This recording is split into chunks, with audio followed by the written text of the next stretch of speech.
માસ્ટર્સની સમય સૂચકતા અને સતર્કતાના પગલે ગર્ભવતી મુસાફર મહિલાને સમયસર સારવાર મળી। 108ની ટીમ ટ્રેનના કોચમાં પહોંચી સફળ પ્રસૂતિ કરાવી માતા અને નવજાત બાળકીને પ્રાથમિક સારવાર માટે ગોધરા સિવિલ હોસ્પિટલ ખાતે ખસેડવામાં આવ્યા હતા। પવન ગુપ્તા પોતાના પરિવાર સાથે ગોવા સંપર્ક ક્રાંતિ એક્સપ્રેસ ટ્રેનના સ્લીપર કોચમાં સવાર થઈ હઝરત નિઝામુદ્દીનથી સુરત તરફ જઈ રહ્યા હતા। દરમિયાન પત્ની પ્રિયા ગુપ્તાને અચાનક પ્રસૂતિની પીડા ઉઠવા પામી હતી, જેને લઈને મહિલાના પતિ દ્વારા રેલવે હેલ્પલાઇન નંબર 139 પર સંપર્ક કરવામાં આવ્યો હતો। ત્યારબાદ રેલવે કંટ્રોલ રૂમ દ્વારા ગોધરા રેલવે સ્ટેશન ખાતે ફરજ પરના સ્ટેશન માસ્તરને જાણ કરવામાં આવી હતી, જે મેસેજ મળતાની સાથે જ સ્ટેશન માસ્તર દ્વારા 108ની જાણ કરવામાં આવી હતી અને ત્યારબાદ ટ્રેનને ઇમરજન્સી ગોધરા રેલવે સ્ટેશનના લૂપ લાઇનમાં થોભાવી દેવામાં આવી હતી। ટ્રેન થોભાવવાની સાથે જ 108ની ટીમ ટ્રેનના સ્લીપર કોચમાં પહોંચી હતી અને મુસાફિર મહિલાને કોચમાં જ સફળ પ્રસૂતિ કરાવી હતી। મુસાફર મહિલાએ સ્વસ્થ બાળકીને જન્મ આપ્યો, જે બાદ માતા અને નવજાત બાળકીને પ્રાથમિક સારવાર માટે ગોધરા સિવિલ હોસ્પિટલ ખાતે ખસેડવામાં આવ્યા હતા। ટ્રેન સ્ટેશનના લૂપ લાઇન એટલે કે વચ્ચેની ટ્રેક પર થોભી હતી। રેલવે કર્મચારી અને સ્ટોલ વેન્ડર મદદે દોડી આવ્યા હતા અને મુસાફર મહિલાને સ્ટ્રેચરની મદદથી પ્લેટફોર્મ સુધી લાવવામાં આવી હતી। मैं निजामुद्दीन से सूरत जा रहा था। वहाँ पे मेरे ससुराल के उनके मायके के लोग वहाँ रहते हैं, उन्हीं के पास जा रहे थे। अभी डिलीवरी होने में टाइम था, महीने के एंड में डेट था, इसलिए हम सोचे कि यात्रा कर सकते हैं। लेकिन रास्ते में आते ही ट्रेन में लेबर पेन स्टार्ट हो गया, तो उसके लिए अब मैंने 139 पे कॉल किया और वहाँ उनसे बात हुई तो उन्होंने पहले तो बात हुई थी कि बड़ोदरा स्टॉप आ रहा है, वहीं पे रुक के और वहाँ पे डॉक्टर के कर दिया जाएगा। लेकिन फिर देखा कि कंडीशन सीरियस हो गया था, फिर मैंने कॉल लगाया दोबारा, फिर उनको बोला कि ऐसी कंडीशन है। मैंने वहाँ टीटी से भी बात किया, वो लोग भी बहुत सपोर्ट किए। 12450 गोवा संपर्क क्रांति थी, नई दिल्ली से मडगांव के लिए जाती है। इसमें हमें कंट्रोल महोदय के माध्यम से सूचना मिली कि एक महिला यात्री है, उनको लेबर पेन हो रहा है, इसकी वजह से तुरंत इस गाड़ी को खड़ी कीजिए। तो हमने सूचना पाते ही गाड़ी को खड़ी किया। खड़ी करने के साथ साथ 108 को कॉल करके बुला लिया गया। गाड़ी खड़ी होते होते 108 भी आ गई। हम लोग महिला को, यात्री को स्ट्रेचर के माध्यम से प्लेटफॉर्म पर उतारने की प्रक्रिया चल रही थी, तब तक उनका डिलीवरी ट्रेन के अंदर ही हो गया। और 108 के जो स्टाफ थे उनके माध्यम से उनके जो भी डिलीवरी का प्रक्रिया होती है वो पूरा किया गया। पूरा करने के बाद उनको नीचे उतार के 108 के माध्यम से सिविल अस्पताल भेजा गया। ये ट्रेन का स्टॉपेज गोधरा स्टेशन पर नहीं था, रतलाम से सीधा बोर्डा जाती है, लेकिन यात्री के असुविधा न हो इसलिए हम लोग ने तुरंत गाड़ी खड़ी किया। गोवा संपर्क क्रांति एक्सप्रेस ट्रेन गोधरा स्टेशन खाते स्टॉपेज न होय, परंतु रेलवे हेल्पलाइन मदद संदर्भे ट्रेन ने इमरजन्सी केस माटे गोधरा खाते થોભાવી હતી। આમ ગોધરા સ્ટેશન માસ્ટરની સમય સૂચકતા અને સતર્કતાના પગલે ગર્ભવતી મહિલા મુસાફરને સમયસર આવ્યો હતો। ત્યારે 19 નવેમ્બર 2024ના રાત્રિના સમયે 10 વાગ્યાના આસપાસ જૂના ટાયરમાં પ્રોસેસ કરી નવા ટાયર બનાવતી સહારા યુનાઇટેડ પ્લાસ્ટિક કંપનીમાં ટાયરની પ્રોસેસ કરતી વખતે મશીનમાં સ્પાર્ક થવાથી નાના તણખલાથી શરૂ થયેલી આગે વિકરાળ સ્વરૂપ ધારણ કર્યું હતું। આગની ઘટનામાં સમાચાર આવતા રાજકોટ, જામનગર, મોરબી સહિતની ફાયર ટીમો ઘટનાસ્થળે પહોંચી ગઈ હતી। રાજકોટ જિલ્લાના પડધરી પાસે ઉકરડા નામ રોડ પર આવેલા 6 વીઘામાં ફેલાયેલી સહારા યુનાઇટેડ પ્લાસ્ટિક કંપનીમાં વિકરાળ આગ લાગી હોવાની ઘટના સામે આવી છે। તારીખ 19 નવેમ્બરના રોજ રાત્રે 10 વાગ્યાના આસપાસ જૂના ટાયરમાં પ્રોસેસ કરી નવા ટાયર બનાવતી વખતે મશીનમાં સ્પાર્ક થવાથી લાગેલી આગ 12 કલાક કરતા વધુ સમય થવા છતાં કાબૂમાં આવી નથી અને હજુ સાંજ સુધી આગ પર કાબૂ મેળવવામાં લાગે તેવી શક્યતા સેવાઈ રહી હતી। આગ પર કાબૂ મેળવવા માટે રાતથી રાજકોટ, મોરબી, જામનગર, ધ્રોલ, ટંકારા અને ગોંડલ ખાતેથી ફાયર ફાઇટરો બોલાવી પાણીનો મારો ચલાવવામાં આવી રહ્યો છે। જે ફેક્ટરીમાં આગ લાગી છે તેની બાજુમાં જ ગેસ સિલિન્ડરનું ગોડાઉન આવેલું છે, જેથી આગ ત્યાં સુધી પ્રસરે તો મોટી દુર્ઘટના સર્જાવાની ભીતિ હતી। જેથી તાબડતોડ ગોડાઉનમાં રહેલા તમામ સિલિન્ડર ત્યાંથી દૂર કરી દેવાયા હતા. રાત્રિના સમયે આગ લાગી હોવાની જાણ થતાની સાથે જ તાત્કાલિક ફાયર વિભાગની સાથે પોલીસ અધિકારીઓ, પડધરી પોલીસ સ્ટાફ, રાજકોટ ગ્રામ્ય એસઓજી, એલસીબીનો સ્ટાફ પણ સ્ટેન્ડ બાય રાખવામાં આવ્યો હતો. પડધરી પાસે ઉકરડા જતા રોડ પર સહારા યુનાઇટ પ્લાસ્ટિક નામનું કારખાનું આવેલું છે. તેમાં મોડી રાત્રિના ભીષણ આગ લાગતા અફરાતફરી મચી જવા પામી હતી. પોલીસની સાથે પીજીવીસીએલ સ્ટાફ પણ ઘટના સ્થળે દોડી ગયો હતો અને વીજ પુરવઠો બંધ કરી વધુ કોઈ જાનહાનિ ન થાય અને આગ વધુ પ્રસરે નહીં તે માટે કામગીરી હાથ ધરવામાં આવી હતી. કારખાનામાં જૂના ટાયરની પ્રોસેસ કરી નવા ટાયર બનાવવામાં આવતા હતા, તેમજ જૂના ટાયરનો ભૂકો એટલે કે ભૂસું પણ પડેલું હતું. આગ લાગતા સાથે અચાનક જ ભૂસા સુધી પહોંચતા એકાએક આગે વિકરાળ સ્વરૂપ ધારણ કરી લીધું હતું અને દૂરથી ધુમાડાના ગોટે ગોટા જોવા મળ્યા હતા. આગ આગળ ન વધે તે માટે ફાયર વિભાગે તુરંત પાણીનો છંટકાવ શરૂ કરી આગ પર કાબુ મેળવવા જહેમત ઉઠાવી હતી. જોકે 12 કલાક કરતા વધુ સમય થવા છતાં આગ બુઝાવવાની કામગીરી ચાલુ હતી. ઉલ્લેખનીય છે કે જે કંપનીમાં આગ લાગી તેની બાજુમાં જ ગેસ સિલિન્ડરનું ગોડાઉન આવેલું છે. આગ પ્રસરતી જતી હતી, જેથી પોલીસ અને ફાયર સ્ટાફે તુરંત ગોડાઉનમાં રહેલા ગેસના બાટલા બહાર કાઢી ગોડાઉન ખાલી કરાવ્યું હતું. તેમજ જે કારખાનામાં આગ લાગી ત્યાં જૂના ટાયરની ભૂકી બનાવી તેમાંથી કામગીરી થતી હતી. આગ લાગી ત્યારે ટાયરનો મોટો જથ્થો હતો, જેના કારણે આગ વિકરાળ બની હતી. સતત વધતા હોય તેવું લાગી રહ્યું છે. ખાસ કરીને વાત કરવામાં આવે તો ભાવનગરમાં પણ ફરી એકવાર ભ્રષ્ટાચારના સમાચાર સામે આવ્યા છે. ભાવનગર માનવ ગરિમા યોજનામાં મોટા પાયે ભ્રષ્ટાચાર સામે આવ્યો છે. આ સમગ્ર ઘટના ભાવનગર શિહોરના ગઢુલા ગામની હોવાનું સામે આવ્યું છે. આ ગામના એક લાભાર્થી દ્વારા સરકારની માનવ ગરિમા યોજનામાં મોટા પાયે ભ્રષ્ટાચાર થઈ રહ્યો હોવાના આક્ષેપો લગાવ્યા છે.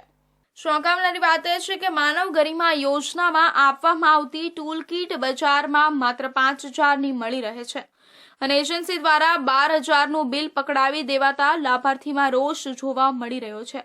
અહીં પ્રશ્ન એ થાય છે કે જો આ કીટ બજારમાં માત્ર 5,000ની મળી રહે છે તો સરકારમાં મોંઘી કેવી રીતે? આ તો સ્પષ્ટ રીતે ભ્રષ્ટાચાર હોત તેવું જ લાગી રહ્યું છે.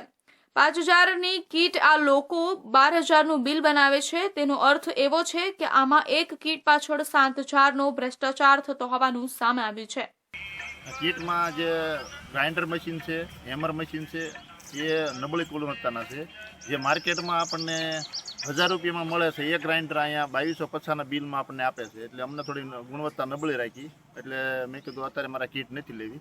હું એનો રાજકોટ જે ડીલર છે ત્યાં આગળ તપાસ કરી અને ત્યાં વ્યવસ્થિત કીટ હોય તો દુકાન ઉપર જઈને જ ખરીદવાનો આગ્રહ રાખો. કાલે મને એક કોલ આવ્યો હતો, હું કાલે બહાર ગયો હતો ને તો મને કે તમે ક્યાં છો? મેં કીધું ગઢુલાની બાજુમાં. તો કે ગઢુલા તમારી કીટ આવી ગઈ છે અને એ કીટ તમે સવારમાં કાલે સવારથી બપોરના 1 વાગ્યા સુધીમાં આવીને લઈ જજો. તો અત્યારમાં હું આવ્યો તો મને ખબર પડે કે આમાં ગુણવત્તા છે, વસ્તુ નબળી છે.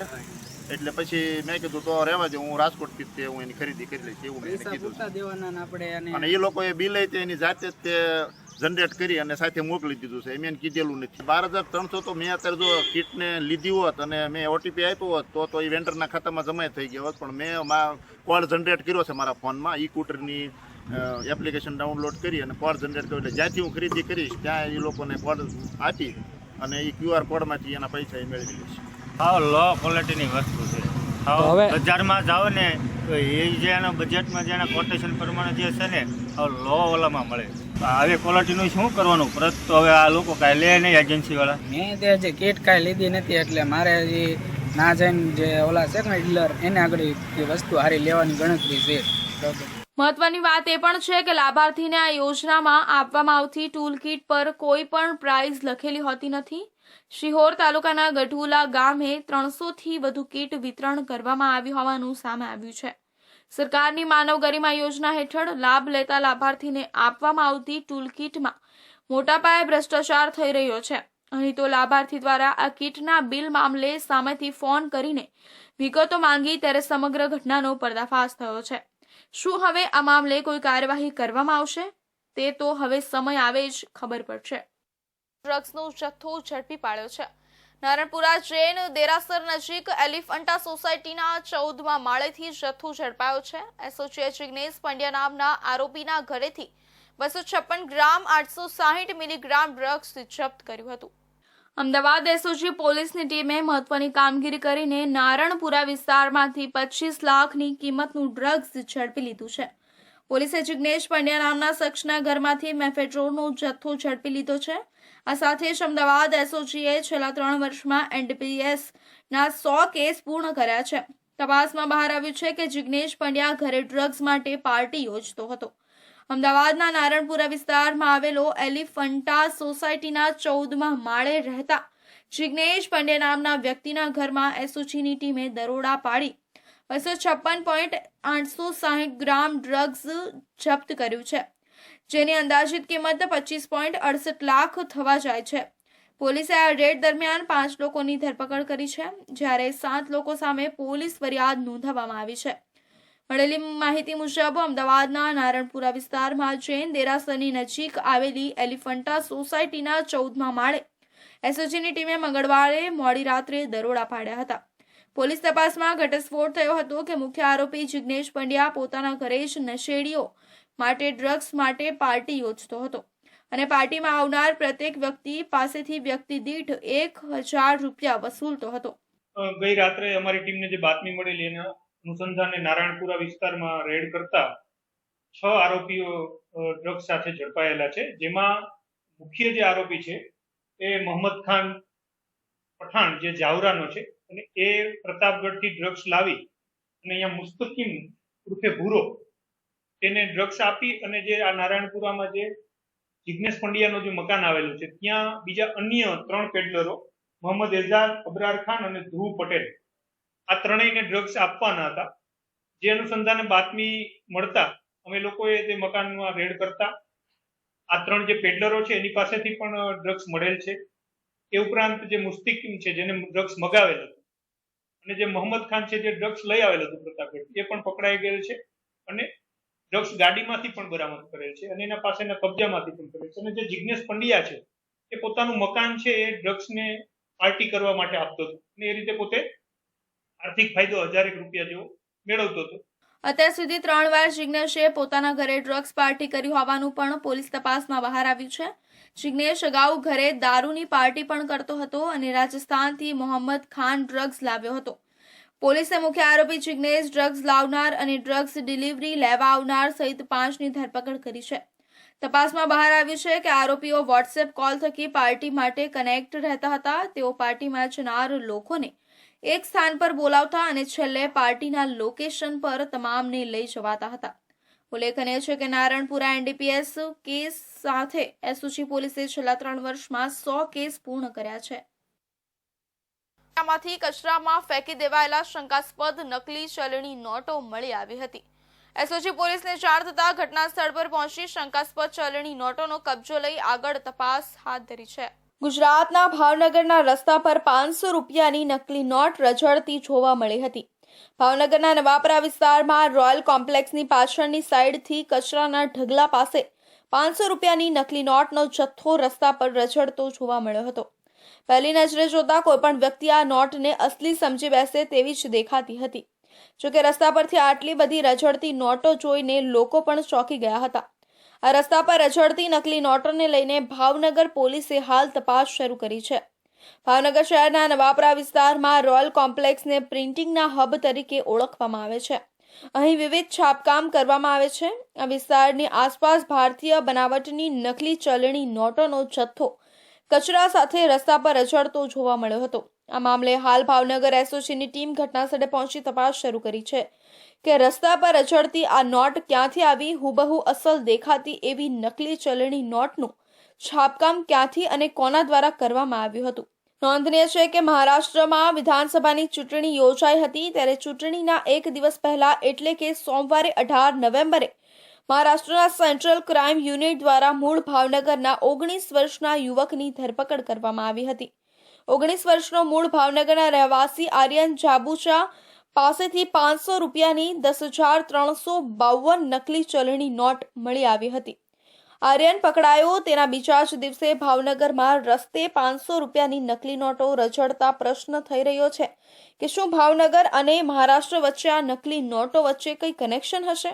આ સાથે જ સમગ્ર મુદ્દે એવા પણ પ્રશ્નો થઈ રહ્યા છે કે શું ચૂંટણીના એક દિવસ પહેલા લોકોમાં વહેંચવા માટે આ નકલી નોટો વહેંચવામાં આવી હતી કે કેમ? ભાવનગરમાં રસ્તે રચડતી નોટોનું ઘટના સ્થળ પર શંકા ઊભી કરે છે. ભાવનગરનું રોયલ કોમ્પ્લેક્સ જ્યાં પ્રિન્ટિંગનું કામ થાય છે એની આસપાસના વિસ્તારમાંથી નોટો મળતા એવો પણ પ્રશ્ન થઈ રહ્યો છે કે ક્યાંક આ રોયલ કોમ્પ્લેક્સ જ નકલી નોટો છાપવાનું કારખાનું તો નથી ને? જો કે સમગ્ર ઘટનાની હકીકત તેમજ મહારાષ્ટ્ર ચૂંટણી અને આર્યન સાથેનું કોઈ કનેક્શન છે કે નહીં તેનું સત્ય તો એસઓજીનો રિપોર્ટ સામે આવ્યા બાદ જ જાણી શકાશે. ભાવનગર શહેરમાં સબ રજિસ્ટ્રાર કચેરીમાં વકીલ ઉપર થયેલા હુમલાની ઘટનાના ઘેરા પ્રત્યાઘાત પડ્યા છે. 20 નવેમ્બરના રોજ તમામ વકીલ મંડળોએ કોર્ટ કચેરીના કામથી અળગા રહીને વિરોધ નોંધાવ્યો હતો. નીલમબાગ પોલીસ મથકમાં ફરિયાદ આપવામાં આવી હતી, છતાં ફરિયાદ નોંધાવવામાં આવી નથી અને મામલો એટલા માટે ઉગ્ર બન્યો છે કે ઇજાગ્રસ્ત વકીલનું કહેવું છે કે હુમલો કરનાર શખ્સ દ્વારા 2500 રૂપિયાની લૂંટ પણ કરવામાં આવી છે, જ્યારે પોલીસ લૂંટનો ઇનકાર કરી રહી છે, જેને લઈ એફઆઈઆરનો પેચ ફસાતા વકીલો દ્વારા વિરોધ કરવામાં આવી રહ્યો છે. ભાવનગર શહેરના વિદ્યાનગર વિસ્તારમાં આવેલી સબ રજિસ્ટ્રાર કચેરીમાં એક અશીલનો દસ્તાવેજ કરવા માટે ગયેલા વકીલ પર આરસીદ શેખ નામના શખ્સે નજીવી બાબતે હુમલો કરતા આ હુમલામાં વકીલ લોહીલુહાણ થઈ જતા તેમને સારવાર માટે સરટી હોસ્પિટલમાં લઈ જવામાં આવ્યા હતા. આ બનાવ અંગે નીલમબાગ પોલીસ સ્ટેશનમાં ફરિયાદ આપવામાં આવી હતી. જોકે મોડી રાત સુધી ગુનો દાખલ ન થતા વકીલ મંડળે કોર્ટ કાર્યવાહીથી અલિપ્ત રહીને બનાવ અંગે ઉચ્ચ કક્ષાએ રજૂઆત કરવા માટેનો નિર્ણય લીધો છે. કાલે અમે દસ્તાવેજ કરીને નીચે ઉતર્યા તો પ્રોપર્ટીના જે ટેક્સ બાકી હતા તેના દ્વારા ખરીદના દ્વારા મને કહેવામાં આવ્યું કે સાહેબ આ ટેક્સ ખરેખર કાયદેસર કોણે ભરવાનો હોય? બધું વેચનારે ભરવાનો હોય. તો વેચનાર ત્યારે મારી યારે ઉશ્કેરાઈ ગયા અને જેમ ફાવે એમ બોલવા માંડ્યા. પછી ત્યારબાદ એ બધા છૂટા પડી ગયા. જેવો હું પાર્કિંગમાંથી સ્કૂટર લઈને નીકળ્યો તો મારે જેમ ફાવે ગાળું દેવા માંડ્યા અને સીધો મારી પર હુમલો કર્યો કે ઈ તારે શું કરવાની કેવું જોઈએ કે આ ટેક્સના રકમ વેચનારે ભરવાના હોય ને માથાજી કરી ગાળો દીધી ને મને તીક્ષ્ણ હથિયાર વડે મારી ઉપર હુમલો કર્યો અને મને ટીકા પાટુનો માર માર્યો અને મારા ખીચામાં જે 2500 રૂપિયા હતા એ લઈ લીધા, લૂંટી લીધા ને કીધું કે જા તારા ખાતે ભરાઈ ગયા ખાલી કરી લે. ત્યારબાદ મારા એસોસિએશનના પ્રેસિડેન્ટ જે વિમલેશભાઈના રજીસ્ટરમાં હતા મેં એને વાત કરી, બનાવતી વાત વાકેફ કર્યા. વિમલેશભાઈ મને તાત્કાલિક 108 બોલાવીને મને હોસ્પિટલમાં એડમિટ કર્યો. અને અત્યારે જે બનાવ બન્યો ગઈકાલે એ સંદર્ભે ધર્મેશભાઈએ અમને જાણ કરી અને આજે સવારે 11:30 થી 11 વચ્ચે કન્વેન્સ પ્રેક્ટિશનર બાર એસોસિએશનના પ્રમુખશ્રી અને એ સભ્યશ્રીઓ અહીંયા બારરૂમમાં આવેલા. આ બનાવ સંદર્ભે એક મિટિંગ થયેલી છે અને ધર્મેશભાઈ ફરિયાદ નોંધાવવા આજે જાય છે, કારણ કે ગઈકાલે પોલીસે ફરિયાદ લેવા અંગે નિષ્ક્રિયતા જાળવી હતી. અમારા બાર એસોસિએશનના હોદ્દેદારો એમની સાથે જઈ રહ્યા છે અને આગળ પર કાયદેસર જે કઈ કાર્યવાહી થાય એ અંગે અમે સતત અત્યારે પ્રયત્નશીલ છીએ. એ ઉપરાંત અમારી મિટિંગમાં ગુજરાત બાર કાઉન્સિલના ચેરમેન શ્રી જે પટેલ સાહેબે લાઈવ ધર્મેશભાઈની સાથે વાત કરી અને જણાવેલ છે કે આગળ જે કંઈ થાય એમાં બાર કાઉન્સિલ અત્યારે સતત એમની સાથે છે, એમનું સતત એમને સહકાર રહેશે. પ્રાપ્ત થયેલી માહિતી મુજબ એડવોકેટ ધર્મેશભાઈ પોંદા વિદ્યાનગર સ્થિત સબ રજિસ્ટ્રાર કચેરીમાં દસ્તાવેજના કામ માટે ગયા હતા અને દસ્તાવેજની કામગીરી પૂરી થતા તેઓ ઓફિસમાંથી જઈ રહ્યા હતા. જ્યારે જે વ્યક્તિઓનો તેઓ દસ્તાવેજ કરવા માટે આવ્યા હતા તેણે પૂછ્યું હતું કે ટેક્સની રકમ કોને ભરવાની હોય છે. એટલે એડવોકેટે જણાવ્યું હતું કે સામાન્ય રીતે જે વ્યક્તિ મિલકત વેચતી હોય તેણે આ રકમ ભરવાની હોય છે અને તેમાં બાબત ક્લિયર કરીને આપવાની હોય છે. આ વાત મિલકત વેચનાર શખ્સ સાંભળી જતા તેણે એડવોકેટને તમારે આમાં કંઈ બોલવાની જરૂર નથી તેમ જણાવી એડવોકેટ સાથે ઝઘડો કર્યો હતો. ઝઘડા દરમિયાન ઉશ્કેરાઈ ગયેલા આરશીદ શેખ નામના શખ્સે એડવોકેટને માર માર્યો હતો અને ત્યારબાદ તેણે કોઈ હથિયાર જેવી વસ્તુથી હુમલો કરતા એડવોકેટને લોહી નીકળવા લાગ્યું હતું. આ બનાવના કારણે લોકો ભેગા થઈ ગયા હતા અને એડવોકેટને સારવાર માટે હોસ્પિટલ ખસેડવામાં આવ્યા હતા. ભાવનગરમાં જે પ્રમાણે કાયદો વ્યવસ્થાની સ્થિતિ કથળી રહી છે તેને લઈને વકીલો દ્વારા પણ માનવામાં આવી રહ્યું છે. લેટર મનપા કચેરી ખાતે જાણે લેટર બોમ્બની જેમ ફૂટ્યો હોય તેવા દ્રશ્યો સામે આવ્યા હતા. રાજકોટ મનપા કમિશનરને પત્ર લખવામાં આવ્યો હતો. આ તકે લેટર વિશે વાત કરવામાં આવે તો ગત તારીખ 25 ઓક્ટોબરના રોજ વોર્ડ નંબર 14ના કોર્પોરેટર અને સેનિટેશન કમિટી વિભાગના ચેરમેન નિલેશ દ્વારા રાજકોટ મનપા કમિશનર ડીપી દેસાઈને એક પત્ર લખવામાં આવ્યો હતો. ત્યારે આ પત્રમાં door to door garbage collection કરતી ટિપ્પર 1ના કોન્ટ્રાક્ટ કરોડો રૂપિયાનું સેટિંગ કરવામાં આવ્યું છે, જેને લઈ રાજકોટ મનપાને 800 થી 825 કરોડ રૂપિયાનું નુકસાન થયું હોવાનું અને કોન્ટ્રાક્ટ કંપનીએ અંદરોઅંદર સમજી ભાવ ભરી દીધા હોવાની જાણ કરવામાં આવી હતી. આ તકે સમગ્ર મામલો મીડિયા સમક્ષ આવતા મીડિયા સમક્ષ વોર્ડ નંબર 14ના કોર્પોરેટર અને સેનિટેશન કમિટીના ચેરમેન નિલેશ જલુ દ્વારા ખુલાસો કરવામાં આવ્યો હતો કે મેં આજથી 1 મહિના પહેલા આ પત્ર રાજકોટ મનપા કમિશનરને લખવામાં આવ્યો હતો. જે વાત સમગ્ર મામલે મનપા કમિશનર ડીપી દેસાઈ દ્વારા મારી સાથે વાત કરતા જણાવાયું હતું કે હાલ જે door to door garbage collection માટે જે કોન્ટ્રાક્ટ કંપની ટેન્ડર ભરશે ત્યારે સમગ્ર નવી ટિપ્પર વાન કોન્ટ્રાક્ટ કંપનીની જ રાખવામાં આવશે. જ્યારે corporation door to door garbage કલેક્શનના ટેન્ડર પ્રક્રિયા કરતી હોય છે ત્યારે વર્ષોની માફક જ્યારે કોર્પોરેશનના ટિપ્પર વાન હોય છે અને એ ટિપ્પર વાન કોર્પોરેશનના હોય છે ને કોન્ટ્રાક્ટ પદ્ધતિ એનું મેનેજમેન્ટ કરવા કોઈ કોન્ટ્રાક્ટરને સોંપતી હોય છે. જે મારા ધ્યાનમાં હતું જેના હિસાબે મને જ્યારે આ ખબર પડી કે ભાઈ આટલી રકમ છે એટલે મેં કમિશનર સાહેબને એ રીતના લેટર લખ્યો હતો કે ભાઈ આટલું બધું મેનેજમેન્ટના કોઈ આટલા બધા પૈસા હોય નહીં, આપણા વાહનો છે, આપણી બધી સાધન સામગ્રી છે, આપણા બધા ગ્રાઉન્ડ આપણે આપીએ છીએ, છતાં આજે આટલું મેનેજમેન્ટના ન હોય. પણ જ્યારે ટેન્ડર ખરા અર્થમાં જ્યારે બહાર પડી ગયું અને પછી મારા ધ્યાનમાં નહોતું એ ટેન્ડર કે એમાં જે નવી સિસ્ટમ હતી જે ટેન્ડર પ્રક્રિયામાં સામેલ કરી હતી મારા ધ્યાનમાં નહોતી અને એ ટેન્ડર પ્રક્રિયામાં ટોટલ ટિપ્પરવાન પાર્ટીના લેવાના થશે કે જે નવા ટિપ્પરવાન લેવાના થાય એ જે તે ટેન્ડરર પાર્ટીએ લેવાના હોય છે. અને એમાં જે અમારે સેગ્રીગેશનનું જે એને નાખેલું છે જે સિસ્ટમ નવી એમાં માની લો કે મટીરિયલ રિસાયકલિંગ ફેસિલિટી પ્લસ પીટીડી નાખેલું છે, પર ટન ડેનો જે અનુભવ હોય આ રીતનું એને લોકોએ ટેન્ડરિંગ બહાર કર્યું હતું જે મારા ધ્યાનમાં નહોતું. અને એનો ખર્ચો એનું માની લો કે પ્રી કોસ્ટિંગ ખૂબ ઊંચું આવે કેમ કે એને કોન્ટ્રાક્ટરે ખુદે બધી સામગ્રી વસાવવાની છે અને એમાં મેન પાવર જે છે એ ટોટલ એને આપવાના છે. ત્યારે ગાર્બેજ કલેક્શન કંપનીમાં થતા કૌભાંડ મામલે થોડા સમય પહેલા અગાઉ મળેલા સ્ટેન્ડિંગ બેઠકમાં વોર્ડ નંબર 7ના કોર્પોરેટર નેહલ શુક્લ દ્વારા પણ આ મામલે સ્ટેન્ડિંગ બેઠકમાં બંધ બારણે વિરોધ કરવામાં આવ્યો હતો. ત્યારે હાલ સેનિટેશન કમિટીના ચેરમેન દ્વારા લખેલા પત્રે જાણે રાજકોટ મહાનગરપાલિકા ખાતે બોમ્બની જેમ ફૂટ્યો હોય તે ટ્રક સાથે ટ્રકના ચાલકને ઝડપી લઈ વિદેશી દારૂ ટ્રક મોબાઈલ મળી કુલ ₹15.50 લાખથી વધુના મુદ્દામાલ કબજે કર્યો હતો. પેરોલ અને ફરલો જમ્પ કરીને ફરાર થયેલા જેલના કેદીઓને પકડતી બ્રાન્ચે ફરી એક વખત ભાવનગર સિટીમાંથી ઇંગ્લિશ દારૂનું આઈસર પકડી પાડ્યું છે. ભાવનગરમાં મોટા પાયે વિદેશી દારૂ ઘુસાડવાનું રેકેટ ઘણા લાંબા સમયથી ચાલી રહ્યું છે. પેરોલ ફ્લો સ્કોડે આઈસર સાથે 178 પેટી ઇંગ્લિશ દારૂની પકડી પાડી છે. ભાવનગર એલસીબી પેરોલ ફરલો સ્ક્વોડના પોલીસ સ્ટાફના માણસો શહેર વિસ્તારમાં પેટ્રોલિંગમાં હતા. તે દરમિયાન પોલીસ સ્ટાફને બાતમી મળેલી હતી કે એક કેસરી કલરનો આઈસર રજિસ્ટર નંબર GJ23AW4553 માં ઉપર કાળા કલરની તાલપત્રી બાંધેલી છે જેમાં ઇંગ્લિશ દારૂનો જથ્થો ભરીને નારી ચોકડી તરફથી ભાવનગર શહેરમાં નીલમબાગ સર્કલ થઈ મંત્રેશ સર્કલ તરફ આવે છે. જે બાતમી આધારે હોસ્પિટલ સામે જાહેર રોડ ઉપર વોચમાં ઊભા રહી બાતમીવાળી આઈસર ટ્રકને પકડી લઈ ટ્રકમાં જોતા ડ્રાઈવર કેબિનની પાછળ એક અલગથી લોખંડના દરવાજાવાળું દારૂ સંતાડવા માટેનું ચોરખાનું બનાવેલું હતું.